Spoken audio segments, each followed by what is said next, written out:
Hello everyone, আশা করি আপনারা সকলেই ভালো আছেন। তো আজকের এই ভিডিওতে আমি আপনাদেরকে প্রেজেন্ট ইনডিফিনিট টেন্স এবং পাস্ট ইনডিফিনিট টেন্সের কিভাবে কোয়েশ্চেন করতে হয় এবং কিভাবে আমাদের নেগেটিভ করতে হয় সেটা সম্পর্কে শিখবো। ঠিক আছে, মনে করেন আই রিড ইট। ঠিক আছে, এটা একটা সেন্টেন্স। এটা দেখেন রিড এর READ, দেখেন এটা V1, এটা V2, এটা V3। তো বিষয়টা এখানে দেখেন তো আমাদের V1, V2, V3 তিনটে সেম। তো আমাদের যেমন ইট, এইট, ইটেন। ঠিক আছে, দেখেন আমরা জানি যে সাবজেক্টের পরে সরাসরি এই V3 বসতে পারে না, কখনোই বসতে পারে না। সাবজেক্টের পরে আমি এটাকে V1ও ধরতে পারি, V2ও ধরতে পারি। ঠিক আছে, আচ্ছা যদি আমরা এটাকে দেখেন, এটা যদি V1 ধরি তাহলে যখন আমরা নেগেটিভ করতে যাব তখন কি করব, সাবজেক্টটা লিখবো প্রথম। ঠিক আছে, এটাকে যেহেতু আমরা V1 ধরতেছি, যেহেতু সেম, তাহলে তো V1 অথবা V2 ধরতে পারি। যদি আপনি V2 ধরেন তাহলে আপনি লিখবেন ডিড নট।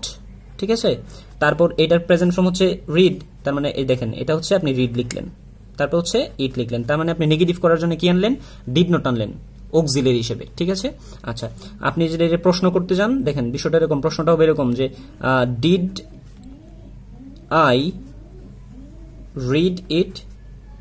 ঠিক আছে, এটা উচ্চারণগত, এটাকে তখন রেড বলা হয়। ঠিক আছে, আচ্ছা তো আমরা পেলাম আমি যদি এটাকে প্রেজেন্ট টেন্স ধরতাম তাহলে V1 যদি ধরতাম তাহলে এরকম লিখতে পারতাম, যেমন I do not read it. মনে রাখতে হবে যে ডু নট এবং ডাজ নট, এখানে ডু নট কেন আনছেন, কারণ নেগেটিভ করতেছেন সেজন্য আনছেন। প্রশ্ন করতে গেলে কি আনবেন, ডু আনবেন, যেমন ডু আই, ঠিক আছে, রিড ইট। ঠিক আছে, আচ্ছা মনে করেন আমি একটা লিখলাম হি রিড ইট। দেখেন তো এটা V1 না V2, বলেন তো? এটা V2 কেন? কারণ দেখেন V1 V2 আমরা জানি V1 যদি হয়, যদি সাবজেক্ট যদি থার্ড পারসন সিঙ্গুলার নাম্বার হয় তাহলে ভার্বের সাথে S বাই S হয়। যদি এটাকে আমরা V1 ধরি তাহলে এখানে S বাই S থাকা লাগবে, যেহেতু S বাই S নাই তার মানে এটা V2। হি রেড ইট, তার মানে এটাকে যদি আমি পাস্ট, মানে এটা যদি আমি কি করতে যাই, প্রশ্ন করতে যাই বা নেগেটিভ করতে যাই তাহলে হবে হি কি হবে, ডিড নট। এখানে তো আপনি কি আনতে পারবেন না, এই যে এটাকে V1 ধরতে পারবেন না। যদি V1 হতো তাহলে একটা S থাকতো। আমরা জানি যে যদি প্রেজেন্ট ইনডিফিনিট টেন্স হয় তাহলে সাবজেক্টের সাথে S বাই S বসে, তো এখানে S বাই S আছে, যেহেতু নাই তো আমরা ভাবতে পারবো না, এটা প্রেজেন্ট টেন্স ভাবার কোনো ওয়ে নাই। আচ্ছা যেমন তারপরে কি হবে, এই যে do not, does not, did not, এরপরে দেখেন ডিড নট কেন বসাইছি, যেহেতু পাস্ট টেন্স। আর ডু নট অথবা ডাজ নট লিখতাম কখন, যদি এটা প্রেজেন্ট টেন্স হতো। ঠিক আছে, দেখেন তার মানে he did not read it.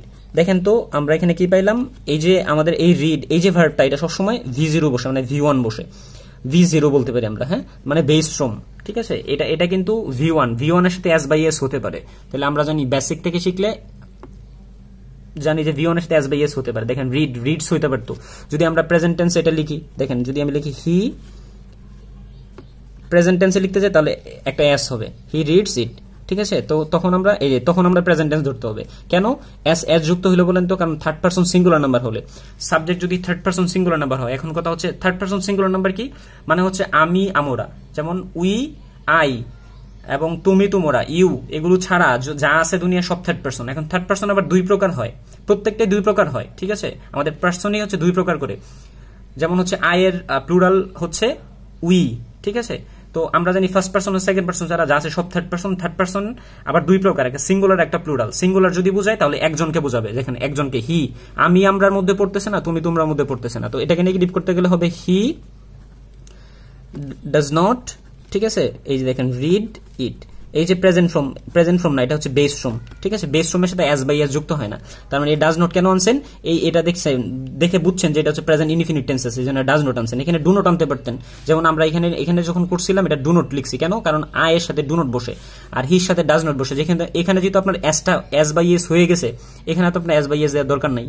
ঠিক আছে, আচ্ছা তার মানে আপনার জন্য কোয়েশ্চেন আই ডু ইট, এটার কি করবেন, এখানে এটা কিন্তু মেইন ভার্ব, এটাকে যেমন পরিবর্তন করে এখানে সেম রাখছিলেন, এটাও কিন্তু সেম রাখবেন। ঠিক আছে, অথবা আমি লিখলাম হি ডাজ ইট, আপনাদের জন্য দেয়া হইলো এটা, হ্যাঁ, এগুলো নেগেটিভ করবেন প্রত্যেকটাকে।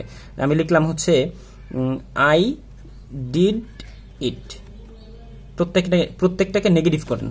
আপনাদের জন্য এগুলো হোমওয়ার্ক রইল। আজকের মতো এখানেই, আসসালামু আলাইকুম।